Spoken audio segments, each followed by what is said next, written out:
Investment securities research. It really takes a lot of work to do this. Some people love it and they go hyper detailed in the process and they have their own algorithms they create and everything else. But also keep in mind that computers are doing the same thing for giant firms. So the volatility of the market really changed dramatically when we had program trading come online. Here you have the price wall in New York City, which is noted for the New York Stock Exchange. You'll see the NASDAQ price wall. It's big, it's huge. People pay attention to it all day long. It's actually a big icon across the entire planet for capitalism at its finest, or maybe worse, depending upon it. You'll also see the different aspects of Bloomberg, Forbes, MSN Money, The Street, Dow Jones, which also has the Wall Street Journal, and the Motley Fool. All those are top financial news outlets in the process. Bloomberg even has an ongoing channel nonstop dedicated to actually just the finances on the stock bond market, investment market out there. So investing in bonds, okay, you always pay attention to the maturity of it and the risk. The higher the risk, the lower the rating. The higher the rating, the lower the risk. So the opposite, AAA is the least risky. And once you hit B and triple C and everything below that, they're all called junk bonds in the process.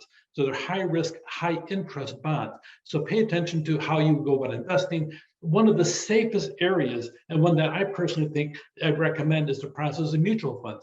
I personally have mutual funds and I put money into 4 to 6 different mutual funds, and I may change them up every once in a while, but I prefer to have some growth, some income, and the income tends to be bond and federal securities in the process, as well as the international market. And I do a couple dabbling outside of there for different unique areas. But for the most part, a mutual fund will buy stocks or bonds in the same field. So if you buy a technology-oriented mutual fund, they may have 7, 8, 10, 12 different companies in the technology sector to sit down there and have diversification within the fund itself.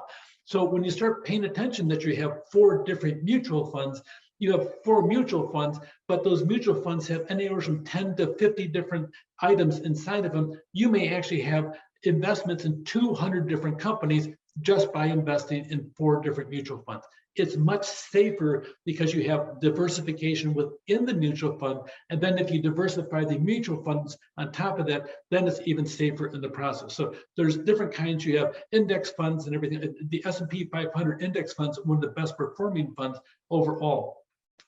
Mutual fund objectives, they'll tell you what they are. Here you see gold oriented, okay?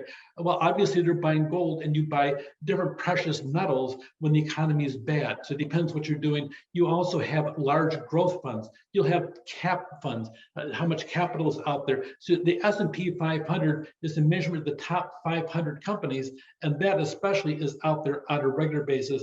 And a lot of people view that as really the true anchor when it comes down to the different aspect of what to look for in the market. So mutual fund objectives are a big thing because you can get diversification without doing a lot of research and just let it ride without paying attention, and you're relatively safe. Something that's out there called ETFs, or exchange traded funds. They're basically a group of stocks, let's say technology, and they act a lot like your mutual fund. So you may want to buy your ETF, and it happens to be all technology, happens to be petroleum, happens to be all batteries for electric cars in the process. You can buy them any time of the day out there, and they call it ETFs. They're exchange traded funds that really have a block much smaller usually than a mutual fund out there. You can go through and buy them. So here you have comparing investments and the degree of risk out there. The most volatile is the common stock. But that being said, you also have the highest potential, because the higher the risk, the higher the potential profit out there. So this is a good chart to sit down and have next to your computer when you're thinking about what you can buy in the process if you're not used to the process.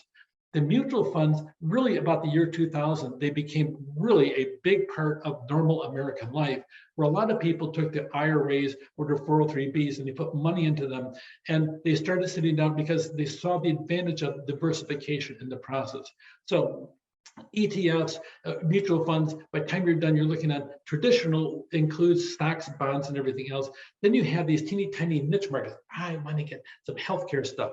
And in year 2020, that seemed like a good idea. Okay. And then the high yield bonds for a single country. I know that Japan, they have this coming in. They're going to do this over here. The exotic, the unusual. I'm going to buy stocks only in electric cars. And you actually have an ETF that really deals with electric vehicles coming out. You have one for autonomous vehicles as well, in case that interests you.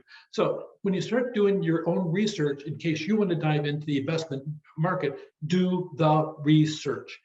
Look at mutual funds, ETFs, common stock, preferred stock, junk bonds, all that's out there and within your reach. Or maybe if you want to buy it, you can become rich, or maybe you don't become rich in the process. Either way, do your research first before you go out and invest. Take care.